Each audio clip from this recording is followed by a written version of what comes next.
delighted to be here at Burning Hot Wrestling in Manchester. We've just had a fantastic show and everything was going well in your match until Lykos ruined everything. When are you getting revenge? Because I know you're going to want that very much so.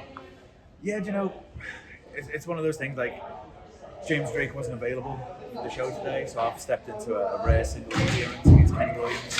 He's one of the top talents in the country, has been for a long time. And he's maybe someone that hasn't had that spotlight shined on him as much recently, but everyone who's in this industry knows how good Kenny is. So I was up for this match today, I was nice and excited, I think it was going my way, everything was going well. But obviously the match just before us, Lykos Gym just became the #1 contenders for the tag titles and one half of the tag titles. Whether they admit it or not, I think what's happened there is they've seen an opportunity to come out while it's going to be 2-on-1, try and ruffle the feathers, get in our head. Well, mission accomplished, lads. So the next time you see me, James Drake will be back with me again, and I don't think you're going to enjoy it as much as you think that you are. Burning Hot doesn't have the next date set, so anyone who's looking to follow the promotion, to follow what we're doing, just follow us on Instagram, follow us on X. We'll have updates for the next show then. And as soon as we can make this tag team match happen, I'm going to enjoy every little bit of kicking the Reds in for what they did to us tonight. I can imagine. We had some real stars on the show tonight. Isla Dawn, I know, a good friend of yours. You guys go way back. I've even seen on Instagram you guys have had a burrito throwing contest. You won that one by the looks of it. So tell me about that and then what it was like to have her on the show in general. Just, you know, we've known Isla Dawn for a long time now, and obviously she's had a ton of success in the last couple of years. She's a one-time NXT Tag Team Champion, one-time Women's Tag Champ on the main roster. So for her to, obviously she's now outside of WWE, and this was her first independent appearance in the UK. So that's obviously that's a huge get for Burning Heart. We were all excited to have her here. One, because she's a star. You see her as soon as she comes through, even people that have never seen her before, they know that they're looking at a top talent. They just know she carries herself as a star. She performs like a star. She's one of the top females on the independent circuit now. And then beyond that, she is my friend. She has been my friend for years. So one of the things that this promotion prides itself on is bringing in passionate, hungry talent who want to come together. And then, the promotion's core, Burning Heart, our ethos is passionate wrestlers putting on shows for passionate fans. So when we're all in the back, one of those things that really helps sort of drive that theme throughout the roster, that makes it come out throughout the show, which I'm confident is something that we are doing, is that everyone in the back is there having fun as well. So we're all having fun when we're putting these shows together. We're all having fun when we're training for the shows, getting ready, when everyone's waiting for their matches, everyone's in good spirits.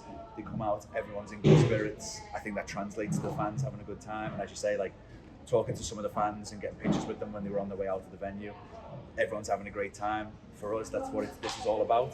And the fact that I get to do it with my friends just makes it all a little bit more special for us. Absolutely. I hope that answers your question. It has been a long day. If I ramble, I'm sorry. Continuing on that theme, can you tell me a little bit about the training camps and some of the talent you've unlocked through that?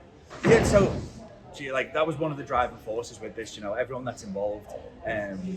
Myself and James Drake, we used to run a training school in the UK called Fighting Spirit. And we ran that for a number of years. And now when you start seeing some of the guys who are breaking out on the scene, you see Luke Jacobs, Ethan Allen, Joe Kessler, who was on tonight, Jack Critchler, who was on tonight. The list goes on and on of guys that we've sort of found in the UK, gave them some of our training, gave them some of our guidance. Now that we live in Florida, we've moved away, we can keep the training school going. We do still keep in touch with these guys, and they're able to send their matches to us, and we can give them some feedback, and still try and guide them in the right direction. Well, now that we live in Florida, we decided to reopen the school over there. We now have the inclusion of Pete Dunne, obviously who's affiliated heavily with WWE, and he's doing awesome there. He actually just had a killer match last night with Bloodsport, with Jonathan Gresham as well. So Pete is one of the absolute best that's ever came from this country. Myself, JD and Pete, we run our training school in the States now. And so now we're identifying some talent over there. We can't have this school opened in the UK because we all live over there. So the training seminars that you're talking about, they're affiliated with Fighting Spirit, and essentially whenever we get the chance to come out and do some sessions to try and give back to this scene, we're always going to take those opportunities. That was one of the things that led to these training seminars. We still want to be hands-on with some of the UK talent, and that was the best way that we identified to do it. So that show tonight, we actually had 5 guys from the Fighting Spirit Academy in the States. they came over, and the scramble where we crowned the champion. That's an old belt that we didn't even know if we'd be able to get hold of it. Myself and James did some digging to find that belt. We had to like call in some favors, find out where it was. I honestly couldn't even tell you where it was found or how it was found, but that's been passed through a few people, and we uncovered it again. And that match was great for us because we got to see some of the guys that used to train with us in the UK when we had Fighting Spirit in the UK. There was Blake Banks, who now trains with us in Fighting Spirit in the US, and then there was two guys who we found from other training schools around the country who have came to our seminars and impressed. And so now we're able to give them that opportunity to get featured on a show that has your Mark Haskins, has your Wild Boars. They're surrounded by top quality talent, and our whole goal is to come back to Burning Heart and the sort of ethos of this company.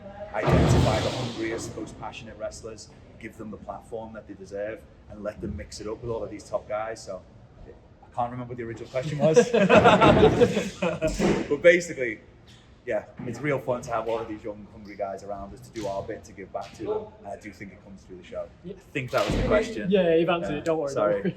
I only flew in yesterday, guys, okay? It's a long flight from Florida, and I've got a 2-year-old, so my head is up my ass. It's amazing what you do with Burning Heart Wrestling. You've done so many crazy things throughout your career. The last time we spoke, we talked about wrestling Rey Mysterio, Brad Van Dam, some of these greats. You've also got a victory over LA Knight on your resume, so can you tell me what it was like to wrestle him? Oh, do you know what? I forgot that happened. I was about to say, do I? It was with Cameron Guy. Yeah. He's fantastic. LA Knight. He was always going to be a star. I think anyone that saw him during his TNA days could always see like this guy's got a ton of charisma. As soon as someone gives him the ball, he's obviously going to run with it. Naturally, he shows up on main roster. People immediately respond to him. He's full of charisma. He's like that when you talk to him outside of wrestling. There's some, and I don't need to expose anyone here, but there's some characters in wrestling that are huge on TV and actually really quiet behind the scenes. Then there's a couple of wrestlers who are really quiet behind the scenes, but as soon as they go out to perform, they just turn into these larger-than-life characters. LA Knight is one of those rare few who's a huge character in front of the camera, huge character behind. Anyone that interacts with him knows like this guy's a star. And I think we're 1-0 against them. Take that how you will. Absolutely.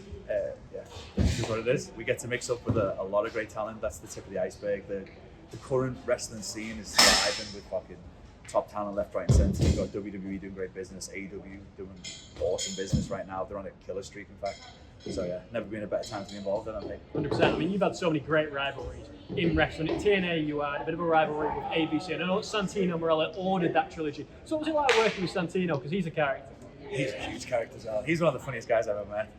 That guy could read you the dictionary and you'd be howling. Yeah, he's excellent. Very hard to keep a straight face when you're filming like this with Santino.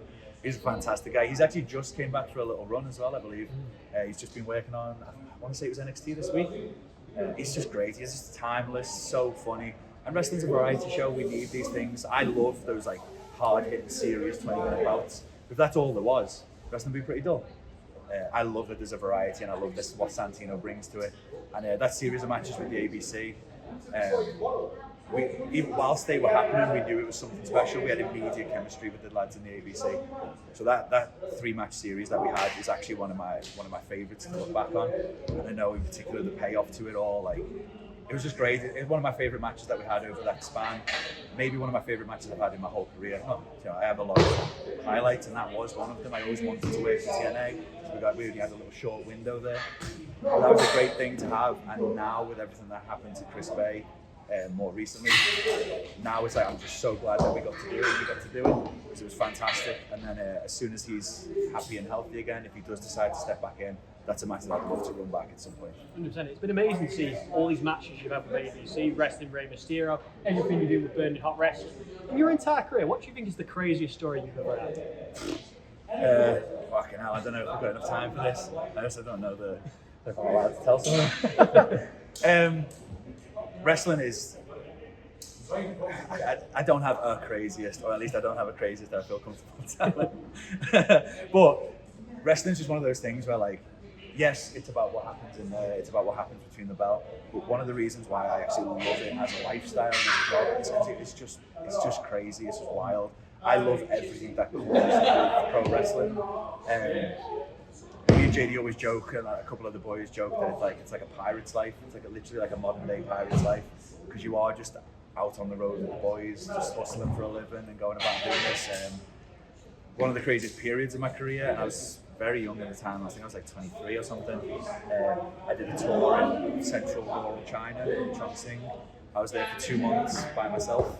So I was the only English-speaking person on the whole tour, and we were in an area where no one else speaks English. And I was there for 2 months. You wouldn't need to be here for 3 hours for me to give you some stories that happened there.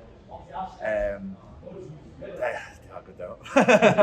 Well, I was there for 2 months by myself, and then like 6 months later, I went back with a group of like Brits and a couple of Americans, and then that was meant to be like the real tour. We were meant to go for 2 months again.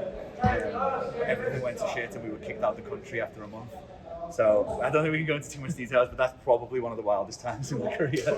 China was nuts. It might as well be for us especially, it might as well be a different planet. Like, it was crazy. If you travel to Germany, you could be confused. You could confuse it for the M6 quite easily. It's very similar, but when I got to China, just so different. It's a different world. I absolutely loved being there. I don't know where to begin with that, because there's been so many. You know, we've literally wrestled in like all these different countries. We've spent weeks in Denmark, which I absolutely loved. We've spent trips over to Hong Kong, over to China, done a couple of tours of the States that I loved before we moved over there. Wrestling's just one of those things that it constantly surprises you, just when you think that you've done everything.